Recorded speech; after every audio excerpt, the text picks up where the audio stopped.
안녕하세요. 포인트 성형외과 박남석 원장의 슬기로운 성형탐구 시간입니다. 카페 질문에 대해서 보다 더 자세하게 설명을 해드리는 시간입니다. 남자분의 눈인데요. 좀 보시면 눈과 눈썹 간의 거리가 꽤 넓습니다.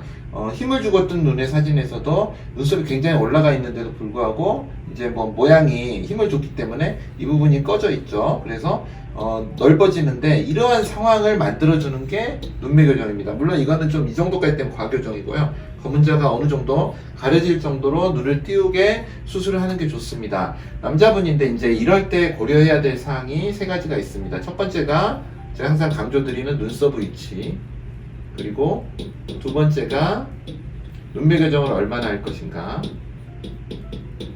세 번째가 쌍꺼풀은 어떻게 할 것인가, 이런 측면에서 한번 설명을 드려보겠습니다.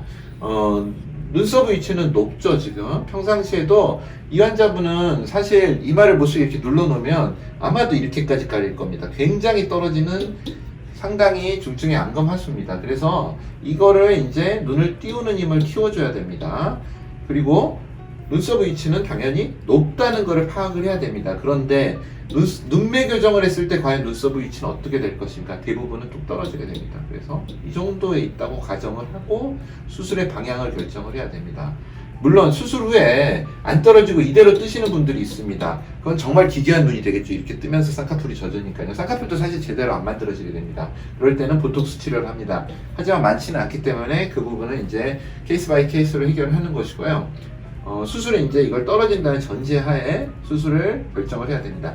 두 번째, 눈매 교정을 얼마나 할 것인가. 이 부분의 예측이 이 눈썹에 대한 관계를 생각 안 하고 이 정도의 폭일 것이다 라고 수술을 하면 항상 저교정이 됩니다. 그래서 이런 경우에는 좀 과교정을 시킬 필요가 있고요.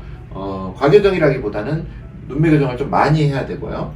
그리고 세 번째, 쌍꺼풀은 어떻게 할 것인가. 남자분이라서 단순합니다. 속쌍꺼풀로 가는 게 가장 좋습니다.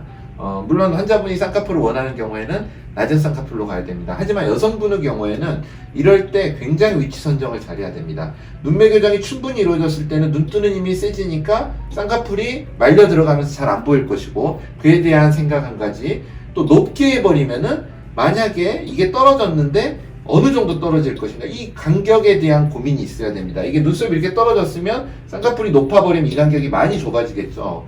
거기에 대한 고민을 해야 됩니다. 그래서 이 눈썹 위치, 눈매 교정의 정도, 쌍꺼풀이 어떻게 설정을 할 것인가, 이 세 가지를 굉장히 조심스럽게 생각을 하고 수술을 해야 합니다. 이 부분을 강조하고 싶어서 사진으로 설명을 드렸습니다. 이 환자분 역시 눈매 교정 수술을 하면서 또 눈을 더 보다 시원하게 하기 위해서 수술을 하면서 이러한 부분을 의사와 충분하게 상담을 하고 고민을 한 다음에 수술을 해야 될 것입니다. 감사합니다. 포인트 성형외과 박남석 원장이었습니다. 여러분의 좋아요와 구독이 저에게 큰 힘이 됩니다. 좋아요를 꾹 눌러주세요.